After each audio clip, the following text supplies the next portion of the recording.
Salut à vous. Aujourd'hui, nous allons voir comment créer une bannière YouTube comme celle-ci. Pour cela, vous cliquez le lien en description en bas de la vidéo. Vous arrivez sur cette page ici. Pour ceux qui ont Windows 10, il y a cette page ici, cet onglet-ci qui s'ouvre, vous donnant la possibilité de traduire la page. Vous choisissez en quelle langue vous voulez traduire la page. Vous appuyez ici sur traduire. La page va se traduire. Bon, moi je vais laisser la page comme ça. Mais ceux qui ont Windows 10 peuvent traduire la page. Une fois que vous êtes sur la page, vous cliquez ici sur commencer maintenant, ici en bleu.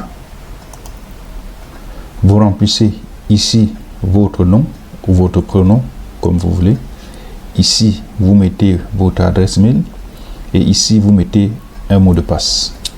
Vous cliquez ici, comme pour dire que vous n'êtes pas un robot, et vous appuyez ici sur commencer maintenant. Bon, moi j'ai déjà un compte. C'est la raison pour laquelle je vais cliquer directement ici sur login, c'est-à-dire connecter, connexion. Et là, je vais mettre ici mon mail et ici mon mot de passe. Je vais appuyer ici sur connexion.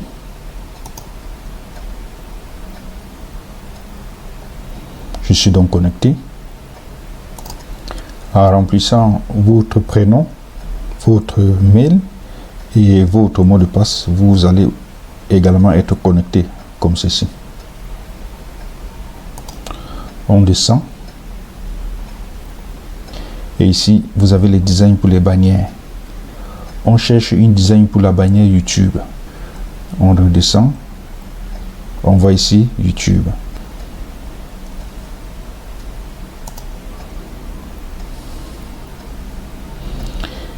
Plusieurs modèles s'ouvrent, nous donnant la possibilité de choisir un modèle. On va choisir ce modèle-ci. Pour le choisir, nous cliquons dessus. Cette page ici s'ouvre, nous donnant la possibilité de le designer à notre choix, de le concevoir comme nous voulons bien. On va donc commencer à modifier. Ici, on clique dessus. Vous voyez, lorsqu'on a cliqué dessus, tout change là, nous donnant la possibilité de le changer. Nous cliquons ici. Et pour l'enlever, on clique dessus et on clique sur la touche effacer sur notre clavier. Il a disparu. Maintenant, on va importer une photo pour le mettre ici, comme vous avez vu sur la bannière d'origine. Et pour importer une photo pour le mettre ici, on clique ici sur graphique, on clique dessus. Il nous donne la possibilité ici de télécharger une image.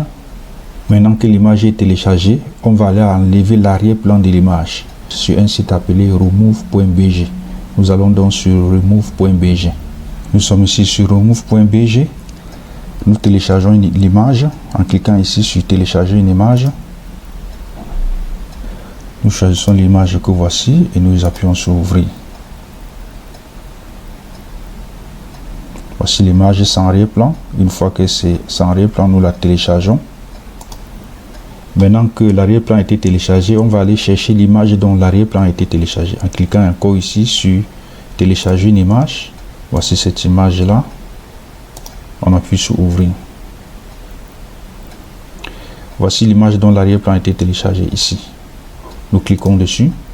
Vous voyez, quand on clique, il s'affiche là. Nous venons donc le positionner. Si vous voulez mettre un test à côté, vous venez ici sur test. Vous cliquez là-dessus.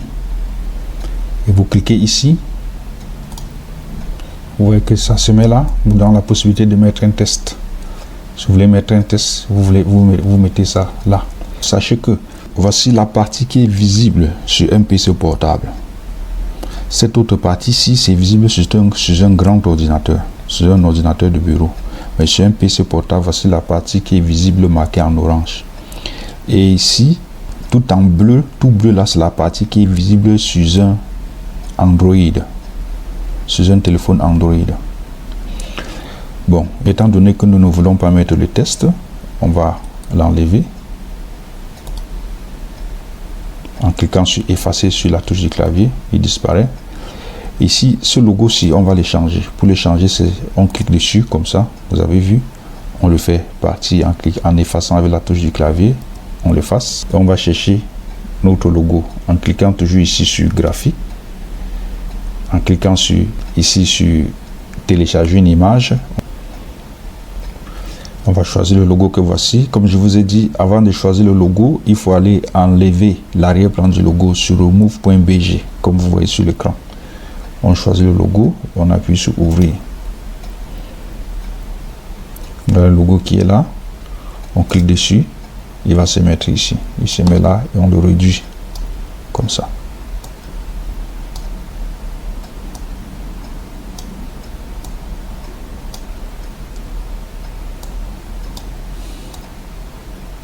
Il est là. Et lorsque j'ai cliqué ici sur test, pour mettre un test, on clique là-dessus. Si on veut par exemple mettre un test n'importe où, là, on clique là-dessus. Vous voyez qu'une fenêtre s'ouvre ici à gauche, vous donnant la possibilité de faire ce que vous voulez du test. Si vous voulez écrire quelque chose, vous cliquez 2 fois ici, vous écrivez ce que écrivons par exemple demain. Vous voyez que ça s'écrit. Vous pouvez ici changer la police d'écriture. Vous voyez que vous voyez que les tests changent selon où je me trouve avec la police d'écriture. Le test change. Choisissons cette police Atom par exemple. Vous voyez que le test a changé. Ici, vous pouvez changer la couleur du test. Ici. Là, c'est le noir. Si on fait rouge, le test sera en rouge comme vous voyez là. Si on fait vert, le test sera en vert comme vous voyez là. Et ici, vous pouvez choisir l'emplacement du test. Vous pouvez le mettre en gras, exactement comme dans Word. C'est comme ça que vous pouvez donner un design à votre test. Bon, nous, en ce moment, nous n'avons pas besoin de test. C'est la raison pour laquelle on va tout simplement appuyer sur effacer sur le clavier pour que le test quitte. Bon, maintenant, on va mettre un signe ici, une flèche ici, indiquant qu'ici, il y a les liens vers les réseaux sociaux. Comme ça, toute personne qui vient sur notre site pourra voir ici les liens vers les réseaux sociaux. Et pour mettre cette flèche-là ici, on vient ici, on clique ici sur graphique. Une fois qu'on a cliqué sur graphique, on clique ici sur icônes.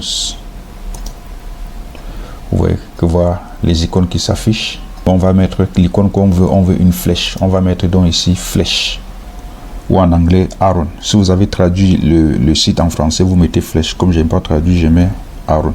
Vous avez vu au début, ils nous ont donné la possibilité de traduire le site en français pour ceux qui ont Windows 10. Vous voyez que voilà les flèches qui s'affichent. On va choisir une flèche pour mettre ici, pour indiquer qu'ici on a les liens vers les réseaux sociaux. On va choisir cette flèche-ci. Pour la choisir, on clique dessus une fois. Elle apparaît ici. On va donc la positionner. On la réduit comme ça. On la tourne avec le truc ici. On la tourne comme ça. On vient la positionner ici. Elle indique que nous aurons ici les liens vers nos réseaux sociaux. On la positionne là. On la positionne. Les liens vers nos réseaux sociaux seront ici en bas. Une fois que nous avons fini comme ça, on va le télécharger. On appuie ici en haut à droite sur download. Et on choisit the highest PNG. C'est toujours, il faut toujours télécharger en PNG. On choisit ici la grande qualité. On clique dessus. Il est en train d'être téléchargé. Et voici notre bannière YouTube que nous venons de créer. Sur ce, je vous souhaite une bonne journée. N'oubliez pas de liker, de partager et surtout de vous abonner pour nos prochaines productions qui seront toujours meilleures.